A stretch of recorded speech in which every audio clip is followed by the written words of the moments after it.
de millones de colombianos de educación superior. Un gusto saludar a esta hora a la presidenta de la Asociación Colombiana de Representantes Estudiantiles de la Educación Superior, que son becarios beneficiarios del ICETEX. María José Castañeda tiene 23 años, es la presidenta de esta asociación, es estudiante de Derecho en una universidad privada. María José, buenos días. Muy buenos días, Néstor, y a todo el equipo de Blue Radio. Muchas gracias por su invitación. María José, ¿usted ha financiado su carrera con préstamo del ICETEX? No, Néstor, afortunadamente tuve la posibilidad de financiarlo con crédito de la universidad, pero pues soy representante del Consejo Superior de una universidad privada, en donde muchos estudiantes dependen del ICETEX y en donde también gran parte de mi familia ha tenido que estudiar con el ICETEX, así que también conozco de primera mano cómo funciona el ICETEX. Ok, usted como representante de estos estudiantes que son beneficiarios del ICETEX, María José, ¿qué impresión tienen? ¿Cuál es el diagnóstico que ustedes tienen sobre lo que hoy está pasando con el ICETEX? Bueno, pues realmente las noticias que se dieron a conocer son realmente desalentadoras, porque el hecho de que no hayan recursos para la convocatoria de créditos para el ICETEX en el periodo del 2025 es preocupante. Pero además, acá hay una cosa, Néstor, que nosotros debemos tener en cuenta, y es que sí, o sea, el ICETEX tiene muchos problemas, pero la solución no es acabarlo, la solución no es asfixiar el ICETEX, porque en últimas esto termina afectando a la clase media, a los estudiantes que estamos endeudados, que quieren seguir estudiando, pero en especial algo que nosotros venimos diciendo, ¿dónde está la voluntad política para hacer la reforma integral que tanto hemos pedido? O sea, incluso desde la asociación, nosotros desde hace años venimos participando en mesas para que haya esta reforma, pero no ha existido la voluntad política para que se lleve a cabo esta reforma. Entonces el ministro habla sobre que el ICETEX se ha convertido en un banco, que el ICETEX asfixia a los estudiantes, pero realmente ¿dónde está esa voluntad para que hayan esa reforma que nosotros hemos dicho que empecemos primero eliminando la figura de capitalización de intereses, que brinden auxilios reales a los estudiantes y a sus familias? Y esto no se ve, y las soluciones que ha dado el gobierno Petro tampoco son suficientes. Sí, María José, hoy ¿cuántos estudiantes que ya están en desarrollo de su carrera profesional y que están en universidades privadas pagando los semestres con ICETEX están en riesgo de quedarse sin estudio el próximo semestre?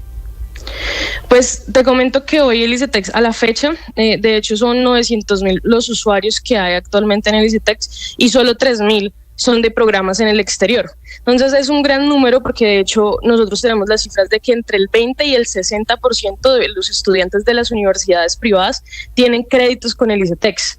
Así que realmente es una cantidad bastante gruesa la que podría estar en riesgo de no continuar estudiando el próximo semestre. Hoy todavía, María José, ¿no se han hecho los giros del gobierno al ICETEX para que asimismo le cumpla a las universidades esos compromisos? No se han hecho los giros, y de hecho nosotros ya desde la asociación teníamos un panorama y una evaluación, y es que para la primera mitad de este año el gobierno, el ICETEX le estaba viendo a las universidades casi $500 millones de pesos. Sí, María José, ¿qué implica para un estudiante que hoy está con el ICETEX tener que cambiar a su financiador, por ejemplo, por un banco tradicional? ¿Qué implica para un estudiante? Claro, lo que implica para un estudiante, primero, es que tiene la deuda con el ICETEX, pero segundo, muchos deben acudir al ICETEX porque tienen la facilidad de pago, pero además unas facilidades de pagos que terminan afectando también a los estudiantes con sus diferentes métodos que actualmente, pero que implica, por ejemplo, si alguien quiere acudir a pagos con la universidad, por ejemplo en la mía, las cuotas son de $1 millón de pesos, entonces es muy probable que los estudiantes no tengan para pagar $1 millón de pesos mensual, o en un banco que las cuotas queden altísimas para pagos prontos, por lo que va a implicar que los estudiantes simplemente no puedan y desistan de sus estudios. O sea, es que no hay otra salida, porque también debemos ver el panorama económico del país, que es lo que yo creo que hoy el ministro no está teniendo en cuenta y que nos preocupa muchísimo, porque estamos en un panorama de desempleabilidad juvenil, de una economía que está estancada, y entonces ahora nos dicen que tampoco les van a renovar créditos a los jóvenes y que vayan y vean la manera en la que pueden conseguir créditos de otra forma. Esto realmente es un golpe muy fuerte para los jóvenes. Pero María José, no hay ningún banco del país, ninguno, que preste a una tasa como la que presta hoy por hoy el ICETEX, que es del 9.28% efectivo anual. Todos los demás bancos están prestando actualmente a más del doble. ¿Qué otra alternativa quieren ustedes? ¿Cómo esperan ustedes que esa tasa sea todavía más barata y todavía más subsidiada de lo que ya es, María José? Claro que sí. De hecho, nosotros desde la asociación hemos venido reiterándole al ICETEX que es fundamental hacerle una reforma integral.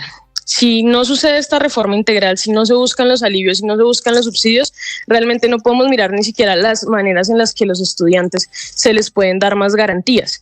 Entonces, de hecho, nosotros le hemos invitado al Ministerio de Educación ya en reiteradas ocasiones que se haga una mesa, no como la del año pasado que nos tocó pararnos porque no nos daban garantías, sino una mesa real en donde no nos diga que es que eso no tiene nada que ver con el Ministerio de Educación, porque sí tiene que ver. El ICETEX es un actor de la política educativa de este país. Entonces, si es del Ministerio de Hacienda, pues entonces traigamos al Ministerio de Hacienda, traigamos al Ministerio de Educación Nacional, sentémonos con también los actores que hacemos parte del movimiento estudiantil y que también hemos participado con anterioridad en esta mesa y busquémosle soluciones al ICETEX.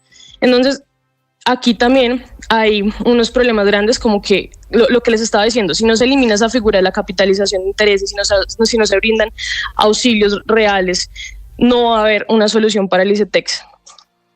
Sí, María José, el ministro de Educación dice que el ICETEX es un banco usurero y que incluso la forma tal vez de cobrar ha llevado a estudiantes al suicidio. ¿Eso es verdad?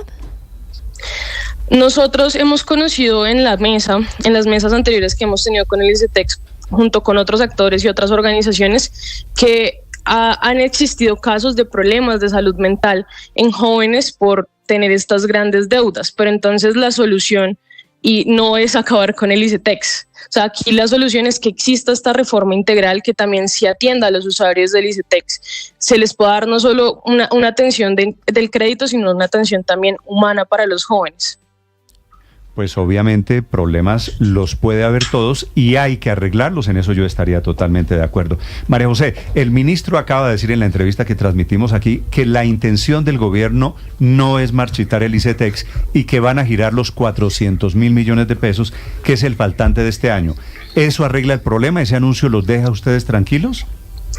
No, Néstor, realmente eso no arregla el problema del ICETEX. Lo que les decía en un inicio, esto es de voluntad política y de que el gobierno tenga la voluntad de sentarse junto con el ministro de Educación, junto al Ministerio de Hacienda, junto con los directivos del ICETEX, pero también las demás organizaciones y actores del movimiento estudiantil que hemos participado en estas mesas y que llevamos años, porque no es una cosa de este gobierno, sino son años que llevamos pidiendo una reforma integral al ICETEX y que no ha sucedido. Entonces, que ahora quiera hacer los giros realmente no soluciona el problema de fondo que tenemos con el ICETEX. Sí, seguramente estoy de acuerdo, es un tema de política pública. María José Castañeda, desde la presidencia de la Asociación Colombiana de Representantes Estudiantiles en la Educación Superior, los beneficiarios del ICETEX. María José, gracias por acompañarnos esta mañana. A ustedes, muchas gracias por la invitación. Esta es la poca importancia que le da